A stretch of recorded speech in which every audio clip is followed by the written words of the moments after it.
Guitar is one of my passions, so I'm excited to tell you about the Gibson guitar brand and the role it has played in American culture, history, and even our politics. Gibson Guitars is an icon of American music dating back over a century. So how did Gibson guitars come to be? In 1894, Orville Gibson pioneered the design for the archtop guitar, a carved hollow top with an oval sound hole. These arched bodies were self-supporting, and with a shape similar to violins, the instruments produced a louder sound.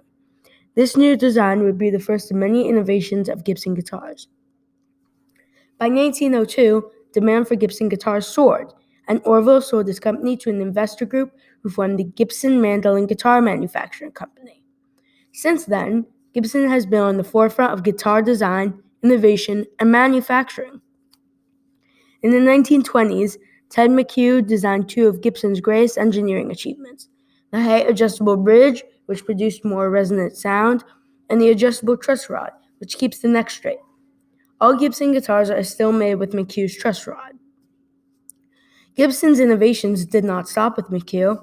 From its first electric guitar, released in 1935, to the cutaway design of 1939 that gave access to the highest notes on the fretboard, to the 1955 Seth Lover humbucker pickup, which canceled out humming sounds, to the 1958 Les Paul Standard, regarded by many as the finest electric guitar ever made, with its Seth Lover humbuckers, two-pneumatic bridge, and a new sunburst finish.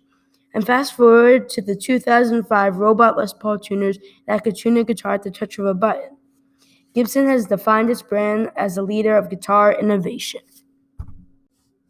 As a result, Gibsons have been popularized by the most famous guitarists of the time, deeply influencing American culture, particularly our music.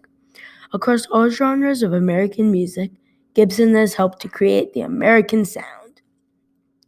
Jazz and country musicians were the first to embrace Gibsons. They loved the guitars for their feel, tone, and volume generated by their special archtop design. As explained by Ralph Sturm, a famous guitarist whom I interviewed for this project, playability and tone are the most important factors for selecting a guitar, and Gibson is known for its warm tones. Charlie Christian, a legendary 1930s jazz guitarist, played the Gibson ES-150. As a member of the Benny Goodman Sextet, he brought the guitar out of the shadows of the rhythm section and into the spotlight as a lead and solo instrument. In doing so, he also brought the ES-150 to a near mythical status.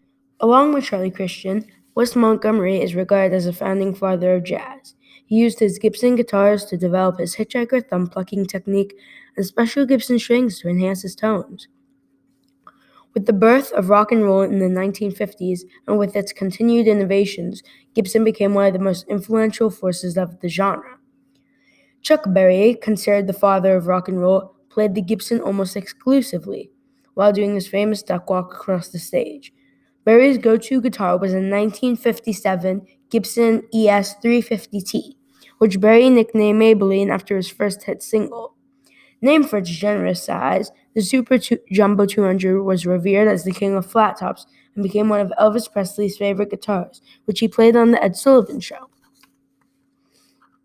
As one expert in popular music has noted, Gibson is the sound of rock. Jimi Hendrix, considered the greatest guitarist of all time, played the Gibson Flying V, known for its radical design and longer sustain. It went on to be associated with Hendrix. And in more recent years, Gibson has produced some of the most iconic riffs in the Guns N' Roses catalog. Popularized by Slash, December's Les Paul led the way in defining an era of American hard rock. In addition to deeply influencing American musical culture, Gibson has also played an important role in our history and even our politics.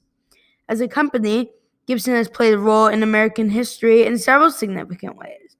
For example, during the Great Depression, Gibson stayed in business and kept the paychecks coming for the workers. They did this by introducing a line of high-quality wooden toys. During World War II, Gibson helped the war effort by making wood and metal parts for the American military. Importantly, and though Gibson does not admit this, it's said that from 1942 to 1945, Gibson employed women, a first, who produced close to 25,000 guitars during this time. My theory about why Gibson does not admit that I employed women to build the guitars is because all of their resources should have been going to the war effort. Gibson guitars have also been used by musicians to express their views about social issues and politics. As Rolf Sturm explained, Gibson guitars have been used by cultural icons to express themselves and promote new ideas. It's both in protest music and in celebratory music. Woody Guthrie was one of the most influential American musicians who used his Gibson and folk music to protest wealth and humanitarian injustices. His personal and musical styles were deeply influenced by his childhood in rural Oklahoma during the Great Depression years. As Rolf Sturm referenced in our interview, Guthrie used his music to advocate for farm workers and the working community, highlighting what he saw as unjust wealth and land distribution in America. In fact, he wrote, "This land is your land," one of his most famous songs, in opposition to God Bless America, which made the country seem so perfect. Finally, Guthrie literally used his Gibson to express his political views and wrote, "This machine kills fascists," on top of his SJ200. Guthrie felt that the guitar was a powerful force for a change. Woodstock, a 3-day music festival in 1969, is another significant example of musicians using their Gibsons to express their political views through their music. During the festival, which protested the Vietnam War, Gibsons were used by some of the most legendary musicians, including Carlos Santana, Pete Townsend, and Jerry Garcia. Most recently, in 2022, Gibson produced a limited edition run of guitars. These were called the Guitars for Peace. These were Les Paul custom guitars, displaying the colors of the Ukrainian flag in solidarity with the people of Ukraine.